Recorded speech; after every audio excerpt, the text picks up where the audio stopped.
I am Ashley Banfield, bringing you this investigation. Welcome to our northern outpost. A quick heads up, night has completely fallen out here, and it is peak frog mating season. Thousands of them are swarming the marshes right outside my window. So expect a loud racket. They are going to be making plenty of noise. I am pretty sure you will hear them in the background. That is just life up north, our classic northern exposure. But we have massive new developments to share in the Lynette Hooker investigation in the Bahamas. Today felt exactly like D-Day. And I am incredibly proud of the Coast Guard for what they accomplished today. I will show you striking footage of the Coast Guard descending On the Abacos Islands to scour multiple spots where they suspect Lynette Hooker might be hidden. And they suspect her husband, Brian Hooker. This is officially a homicide case now, geolocated directly through Brian Hooker's GPS track. Talk about an absolute fool. The man was carrying a smartwatch and several phones. And he clearly thought he could outsmart everyone. He spun this tale about his wife, Lynette, falling off the back of their dinghy, claiming that He just could not save her. It is a lie, and GPS data proves it. So now, investigators are tracing those specific digital coordinates, which completely contradict his alibi, in order to find exactly where Lynette is. And let me tell you, they mean business. The Coast Guard Investigative Service is absolutely on it.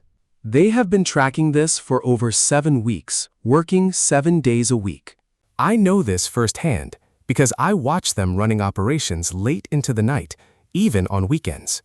They are working around the clock, and today, everything came together. A massive 154-foot Coast Guard cutter arrived in the Abacos, carrying 24 crew members and an expert dive team of 12. It was a massive show of force out there today. They did not even anchor the cutter before deploying their high-speed, rigid inflatable boat, known as an over-the-horizon craft. Built to travel at extreme speeds, Hitting the water to transport search teams to multiple sites. They did not even pause to check into their lodging. It was a lightning-fast operation, an absolute strike force. It was highly impressive, and I can confirm they targeted multiple different locations today. Maggie is finally back. She is the specialized cadaver dog from Broward County, loaned to the Coast Guard once again for this operation. She was actively searching during my last visit here. Now she is scanning the beaches and scouring Luber's quarters, focusing on entirely new zones. Because we finally understand Brian's timeline. Her previous searches were essentially a massive wild goose chase, dictated entirely by the false leads Brian fed to investigators. But we know his statements were total garbage. Now the search relies on hard evidence, exactly where his GPS tracking placed him. So, I am going to show you exactly what the Coast Guard was uncovering today. This is a truly monumental day for this case. We are over 7 weeks in now. Now, the Coast Guard is moving in, armed with precise data, targeting the exact coordinates where Brian's GPS placed him. I wanted to speak with Carly Aylesworth, Lynette's daughter, to hear how she is processing this sudden breakthrough. She is just waiting for someone to finally find her mother. She has survived a birthday and Mother's Day now, all of it spent without her mom. And this is a massive shift. Suddenly, with all this activity ramping up, you can feel it. I will let her tell you. Because Carly is joining me shortly to share exactly what it means to have this highly specialized support team arrive in the Bahamas today. Remember, I mentioned in the last episode that they were bringing serious gear. They brought specialized dive teams. They deployed an advanced underwater remote-operated vehicle, a high-tech ROV. You might remember that technology from our coverage of the MH370 disappearance years ago. This means they are executing a deep underwater search. We will track all of that. Their first stop was the historic Abaco Inn. That is ground zero for this entire mystery. The very place holding crucial security footage of Brian and Lynette leaving, footage they refused to release. The Royal Bahamian Police officially ordered them to keep that video completely locked down. But no matter. Because the Coast Guard secured a portion of it anyway, multiple cameras monitor the Abaco Inn. They could not retrieve everything, but they got a piece of it. Yet I believe critical footage remains unreleased at the inn. Footage that could pinpoint the precise moment Brian and Lynette departed and reveal their suspicious body language. According to Brian, they left at 7:30. Just minutes later, he claims he steered out of the White Sound Channel when she suddenly fell overboard, and claims he got lost amid heavy swells, wind, and currents, conditions we have definitive proof never actually existed. So the search teams returned today, utilizing the Abaco Inn as their primary tactical staging area. They are operating off the massive docks, allowing swift, continuous transit for personnel moving back and forth from their base on Elbow Cay, and deploying search teams directly into active target zones across the entire Sea of Abaco. It is a massive area, and here is what is fascinating. The deployment of the Coast Guard cutter Margaret Norville was highly significant, named after a heroic woman, as it positions north of Man-O-War Cay. While that lies further north than Elbow Cay, Lubbers, or Marsh Harbor, it remains within the active search radius. And as I mentioned earlier, the vessel never actually anchored. An unexpected move, keeping the cutter fully mobile. Instead, they launched their rib, deploying agents, investigators, and specialist divers into the water. The vessel tracked steadily south, last spotted just off the eastern coast of Elbow Cay. Recall the last photo we analyzed. The final captured image of Lynette and Brian Hooker, Standing poolside at the Abaco Inn, staring out into the vast, restless Atlantic Ocean. Coincidentally, that is the exact area where the cutter was last tracked. After heading south from Man-O-War Cay, it patrolled off Elbow Cay, deploying one of its tenders. For context, a tender is simply a smaller support craft used to transport personnel from the main ship. That specialized, rigid inflatable boat was spotted speeding directly into Tilu Cut. This confirms that Tilu was a primary focus for today's search operations. Whether divers entered the water there remains unconfirmed. But we know a team spent the better part of the day scouring the depths just off the eastern shoreline of Marsh Harbor immediately after deploying. And there is a highly specific location we need to look at.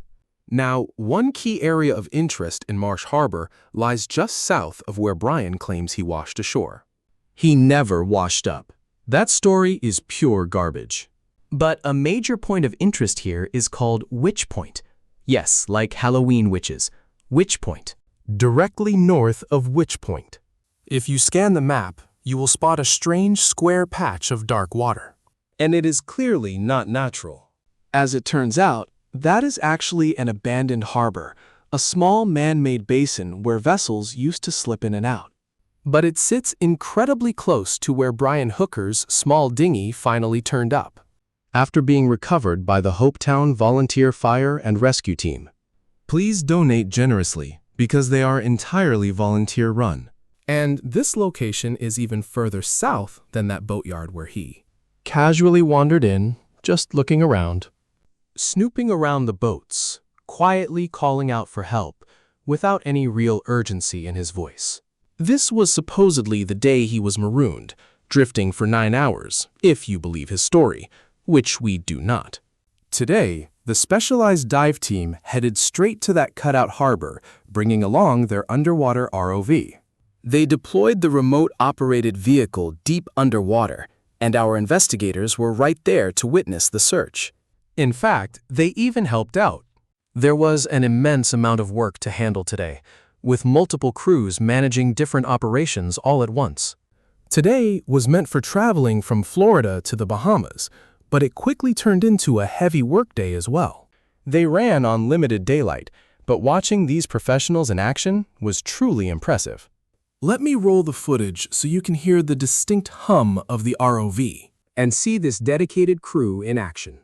Sweltering heat, Looking closely at these images, honestly, That old phrase comes to mind. Not all heroes wear capes, because these teams have been working themselves to the absolute bone. And there they are. That is search dog Maggie on the over-the-horizon fast boat, leaving the cutter to head toward the active search zones. Right there, she is heading out to do her job.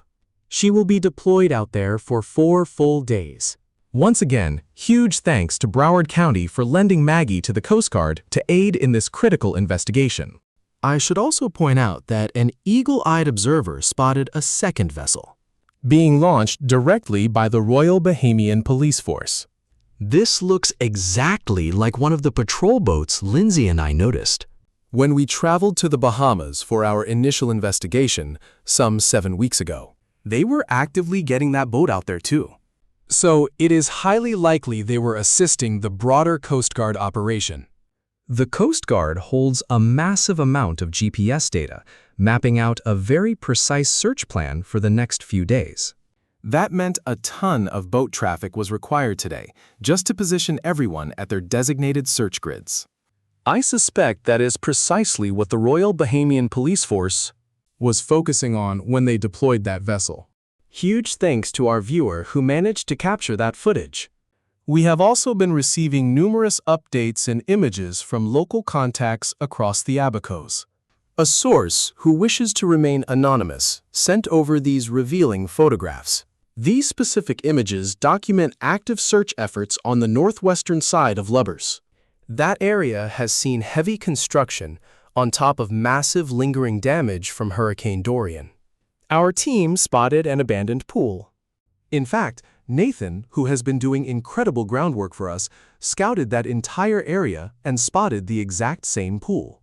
We actually shared footage of that very pool in one of our previous episodes. But these new photos were sent in by viewers and supporters desperate to help our search, generously offering their services to the American team in any way possible. Whether acting as local guides or helping secure boats, golf carts, captains, and places to stay. So, the intelligence keeps pouring in, and these latest shots came from Captain Snow. Captain Snow, thank you so much for helping us.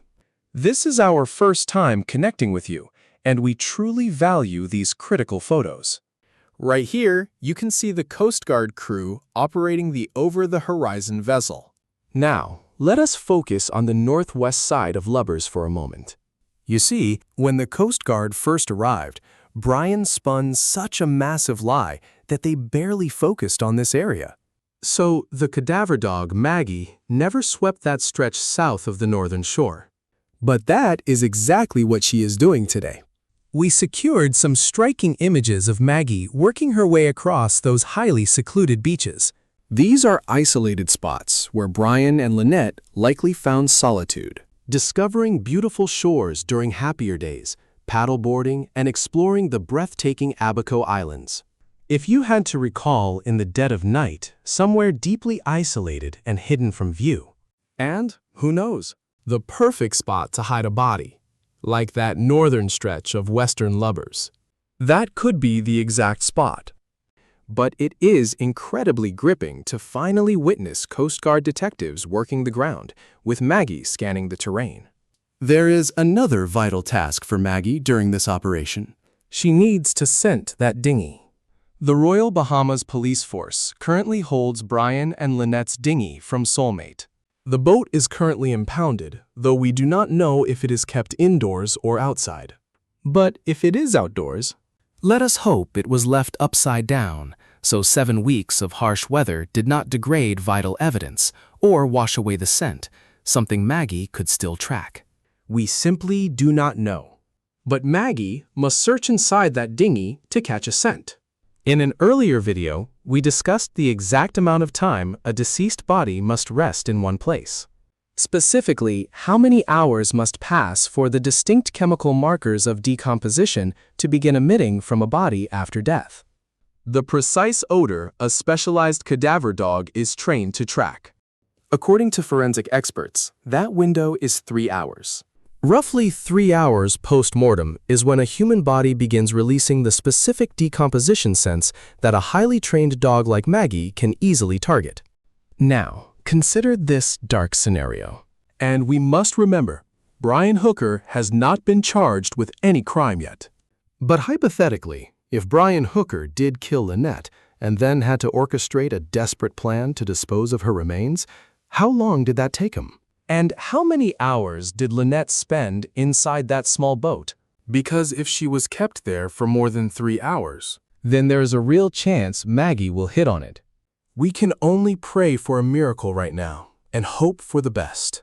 Hopefully, they locate Lynette soon and finally bring her home. Which means, ultimately, we might finally see Brian Hooker led away in handcuffs. I say possibly only because I know how the feds operate. It is a completely different game. Federal investigators usually lock down 95% of their case before they ever make an arrest. But with state cases, investigators usually only have, maybe 30 or 40% of the case mapped out. Then they spend a year or two digging further before going to trial. Sometimes even 3 or 4. In the federal system, though, an arrest means they are ready for trial in just a few months. So, could Brian Hooker face arrest very soon? Absolutely, without a doubt.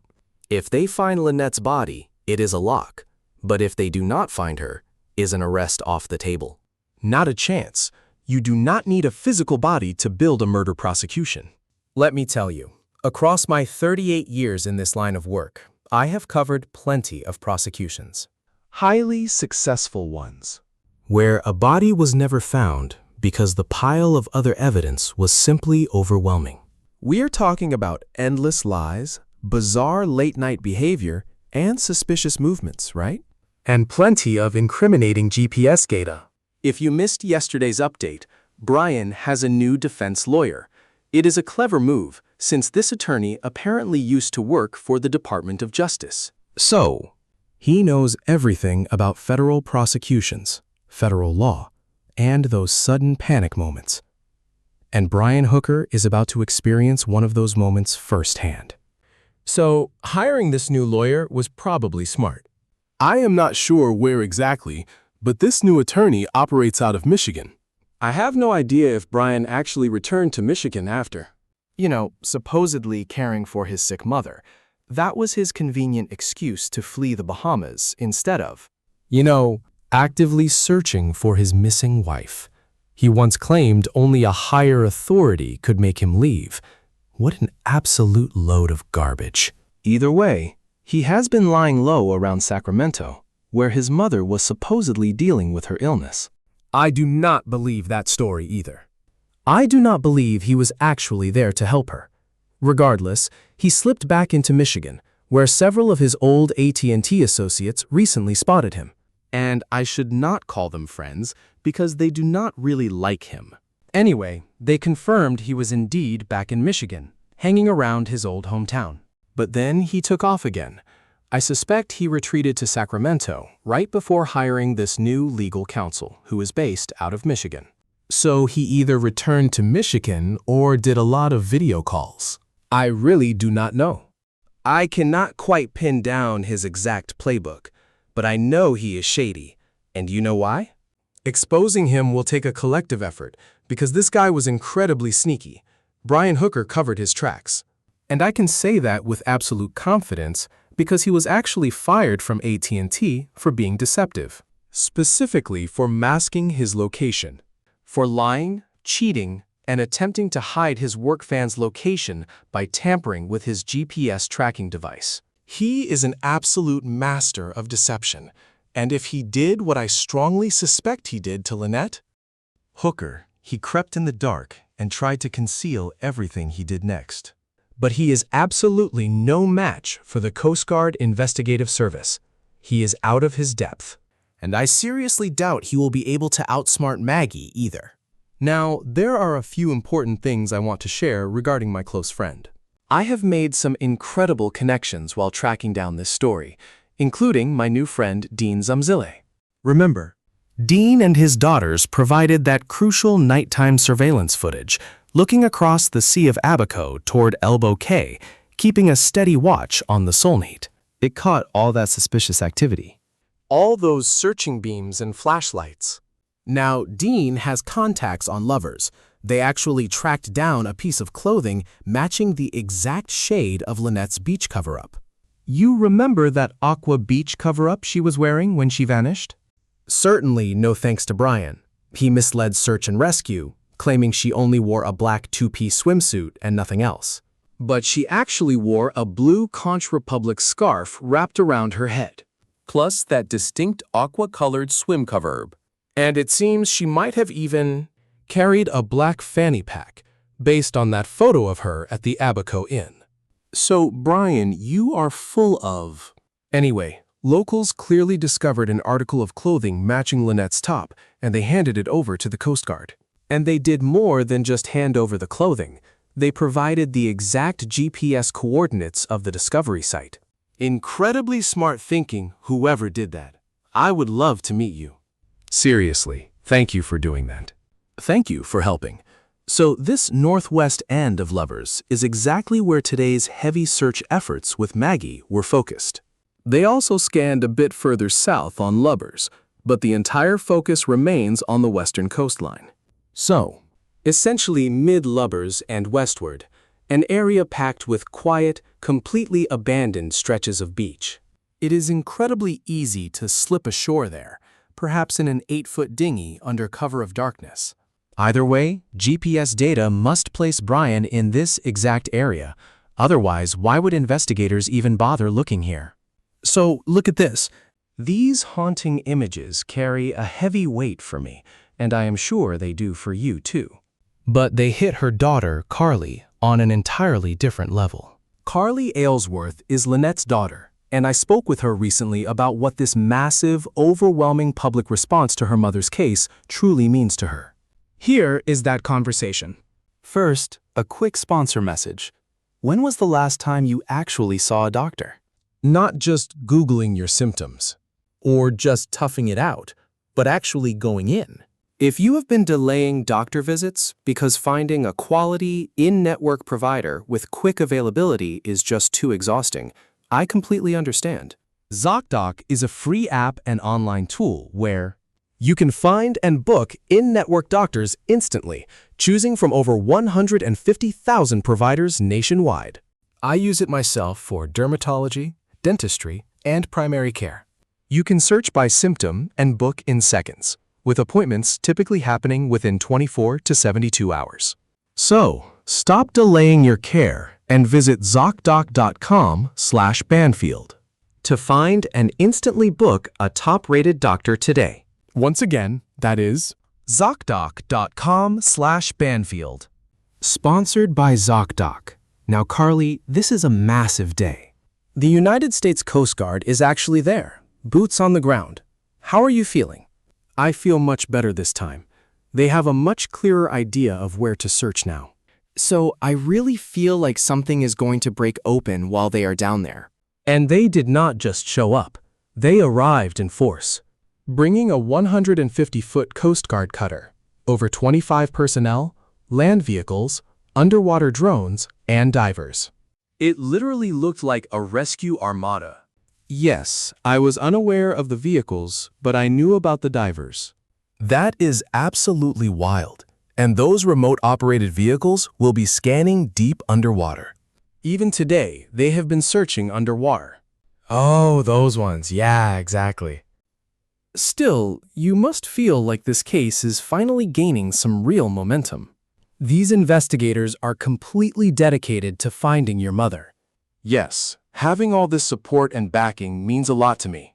Having people search is crucial, because I could never do this on my own. Let me tell you something. Seeing the Coast Guard arrive, backed by so many locals, it is incredible. So many residents from the Abacos and the Bahamas are stepping up to assist the investigators. That has got to bring some comfort. It does. When we traveled down there, the community was incredibly supportive and helpful. It truly is. And now here we are, talking face to face. It has now been 7 weeks and 3 days since your mother vanished.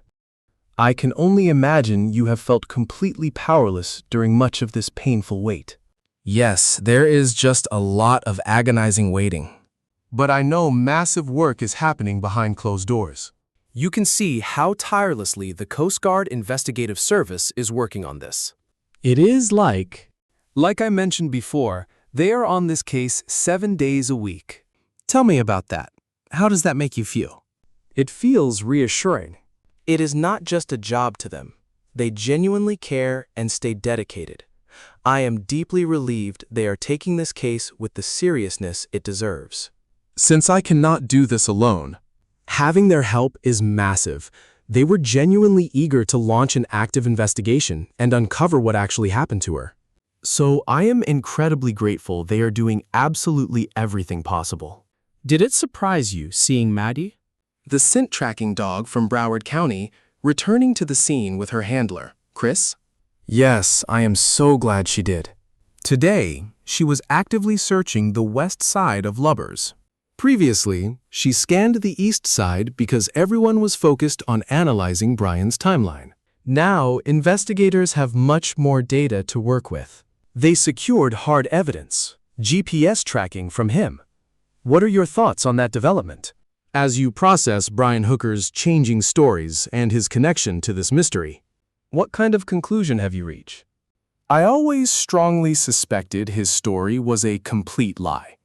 But knowing there is actual proof now, Undeniable evidence exposing his absolute deception.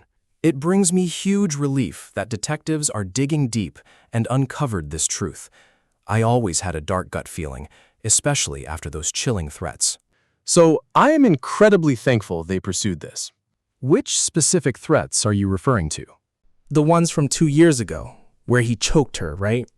Your mother told her friend Rachel that he had choked her, Leaving deep bruises. She even photographed the bruises on her back, and Lynette claimed Brian told her he wished he had finished the job. Yes, processing that must be incredibly heavy, knowing she endured such a violent struggle with him. Yeah. Looking back, the physical toll was obvious. She lost an alarming amount of weight, dropping down to barely 130 pounds. I recognized it because I had been in that exact kind of toxic relationship. The stress from him made me waste away too. So I just knew. All the warning signs were staring right at me. Yet, whenever they were around me, they put on this perfect couple act. So, when you were on board the Soulmate, what was it, back in February? During that Bahamas trip, how would you describe their dynamic? Brian was always the talkative one. My mom was much quieter than Brian, but I don't know. Whenever we had family gatherings, I would always just hang out with my mom, and to be honest, they always seemed fine together. And if an argument did start to brew, they would quickly drop it and shift the conversation to something else entirely. So I never really noticed anything suspicious. I never suspected that anything truly awful was going on. Sure, I knew they had their moments, but I never realized it was an ongoing abusive pattern. Don't you find it absolutely bizarre that Brian made just one single phone call to you? To feed you this garbage, fabricated story about what happened to your mom, and then just abandoned you completely? No more calls. He never showed up. He didn't even bother to mourn with you. He never asked you to fly to the Bahamas to help search. It is like he literally just vanished from your life. Well, he actually did try initially. He kept calling and texting, but I ignored him. Once I went on the news to speak out, he cut off all contact. So yeah, I guess he made a tiny effort at first. But I wasn't buying his ridiculous story or his crocodile tears for a second. What kind of messages was he sending you? Walk me through what those texts said before he completely went dark. He claimed some woman would look after Rosie and me. It was a group text with the 3 of us. Saying how she would take care of us. That she was really nice, and that he wished he could be with us, but he had to stay there. Rosie replied, saying, "I love you, Dad," but I kept completely silent. And that was pretty much the last time I heard from him. So Brian claimed he needed to beware. Searching in the Bahamas. Right, but that was only week 1. What happened after that? By the following week, I went down there, but he had already fled. Did you ever hear from him again? Any texts, emails, or anything? So he reached out to you in the very beginning purely to sell a cover story that was completely fake. And the moment he abandoned the search in the Bahamas, he went totally silent. Nope. Just to remind everyone watching, this is a man who acted as your father since you were 3 years old. Yeah, I considered him one of my parents because, well, he was always there. He raised me as a true father figure. Even if I never called him dad, he was always in my life. But didn't he refer to himself as dad in one of his recordings or text messages to you? Yeah, he did. I think it was in a group text with Rosie, but I personally never called him dad. Back when I was a kid, I think I called him dad, but then my real dad stepped in and said, "You are absolutely not calling him that." I just said, okay, and I never called him that again. Sounds like your father had some real foresight there, right? Mm-hmm. Yeah, he really was not a big fan of his either. Now listen, you are actually one of the very few people who has been to these specific search locations down in the Bahamas. You have stood right there at the Abaco Inn, which is exactly where investigators were today. You know those waters inside and out. You have spent time around the Lubbers Quarter area in the Sea of Abaco, and you know Marsh Harbor. What goes through your mind when you see photos and footage of active search teams in those exact spots? Especially seeing all that heavy gear and mobilized manpower? Honestly, I suspect she is down in the water somewhere, weighed down by those missing scuba weights, but that is just my gut feeling. So, I really doubt she is buried on land, because that terrain is mostly solid limestone, and breaking through that rock is incredibly difficult. That is why I keep thinking she is in the water. And if Brian actually did this, I am not accusing him since there are no charges yet, but he would have had to operate in complete darkness with very limited time. It had to be a spot he already knew well. You do not just go exploring in pitch-black darkness with a, 3-horsepower electric engine and an 8-foot dinghy. Yeah, so she could also be near Snappa's or around that old demolished marina sitting right at the edge of the harbor. Yep. That makes sense, because I remember going out there to look around and take a few photos. So who really knows? They did that quite often, right? Even when you were not around, Brian and Lynette would take their paddleboards out to explore isolated beaches and hidden, off-grid spots. Meaning, he was likely very familiar, at least, With multiple locations across the Abacos, since they had already spent roughly, 9 weeks there? Yeah, a solid couple of months. Did you notice a constant urge on most days to just get out, hunt for new spots, and explore? If it was not too windy, we would head out to paddleboard. I remember one morning we went out because the water was much calmer then. And on a few other days, we headed over to Marsh Harbor to navigate the narrow channels and dense mangroves. Then another day, we made our way up to that beach near Snapper Point. I know Snapper Point, but tell me more about those mangroves. You mentioned before that you guys would venture into those mangrove areas. Yeah. If you are looking at the Conch Inn restaurant, there is a whole section of mangroves on the left that you can easily boat through. We cruised through there, basically trying to spot sea turtles. Got it. So he would definitely know his way around those specific mangroves. Right. It is right near where the mooring ball sits, just out in the harbor near the Conch Inn. So, if I understand correctly, If you look directly at the Conch Inn, this entire mangrove system lies just off to your left. Exactly. There are narrow channels, and there is actually a shipwrecked boat over there, too. That would definitely be a crucial location. You would think so, provided his digital footprint actually places him there. You know, it is a relief to know the investigators are not just guessing based on battery limits, fuel range, and the chaotic sea weather. Instead, they are tracking the suspect by grounding their grid searches in hard, local GPS coordinate data. because he carried a phone. And a smartwatch, plus likely your mother's personal belongings, items he desperately wanted to hide.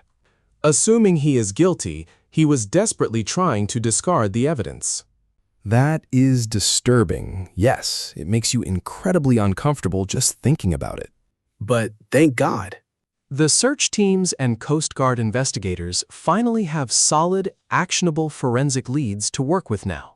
Is there a message you would like to send to those investigators, Carly? I know one investigator in particular is working 7 days a week, both weekends and weekdays. Often working late, past midnight or 1 in the morning. It feels like he is constantly living and breathing this active investigation. Absolutely. I tell my liaison in the Coast Guard that they are probably already 10 steps ahead of my own amateur digging. He just says, "No, it is fine." Just keep sending whatever information you come across anyway. I agreed. It is obvious they are pushing themselves to the limit on this. They have anticipated every move. They possess deep experience with cases like this. So I am deeply relieved they are handling the investigation so seriously. But I fear she might be in the trash. Maybe Brian knew that cadaver dogs struggle to isolate a scent in heaps of rotting garbage. Or she is weighed down somewhere deep underwater. That is just my intuition, though I do not know if it carries weight. Well, it is clear you are incredibly grateful for their dedication. For the tireless efforts of this search and rescue team. They deserve it. When they first arrived on the Coast Guard cutter Margaret Norvell, they did not even pause to drop anchor. They immediately launched their boat and were gone. They were already hard at work. I would estimate within barely an hour of that vessel arriving at the northern shore of Manowar Cay. That is where the water is deep enough, since they draw about 9.5 feet of draft. That cutter runs extremely deep. But within an hour, they were deployed. No setting up camp, no checking into a hotel, none of that. Just pure duty. That has to bring you immense comfort. Is there anything you would like to say to them? A personal message? I am just so deeply grateful that you are doing everything humanly possible to uncover the truth and continuing this investigation to get answers. Because so many of us feel his alibi simply does not add up. So I am thankful you saw through the lies and dug deeper. And uncovered this much evidence in such a short time. Do you have anything to say to Brian? No, not really. I have zero desire to speak with him, or even have him nearby. He has never been a positive influence in my life, and I do not want that toxic energy anywhere near me. What kind of justice are you hoping to see for him? I hope he gets locked behind bars for the rest of his days. Beyond that, who knows? Having worked in a correctional facility, I know inmates have no respect for men who abuse women. Best of luck, Carly. Thank you so much for sharing your story. We will stay connected as their efforts continue. They expect the search to last another 4 days. Right. That was just the initial plan, having the Coast Guard stationed out there.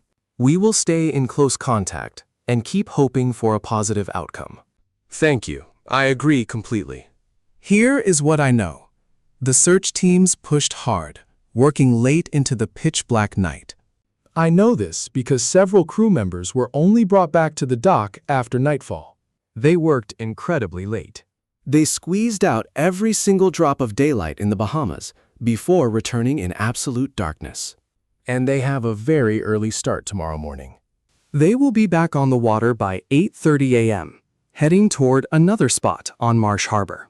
Earlier today, I mentioned they were searching that old, abandoned, square-shaped harbor located just north of Witch Point. Tomorrow, they are targeting a completely different, highly specific area on Marsh Harbor.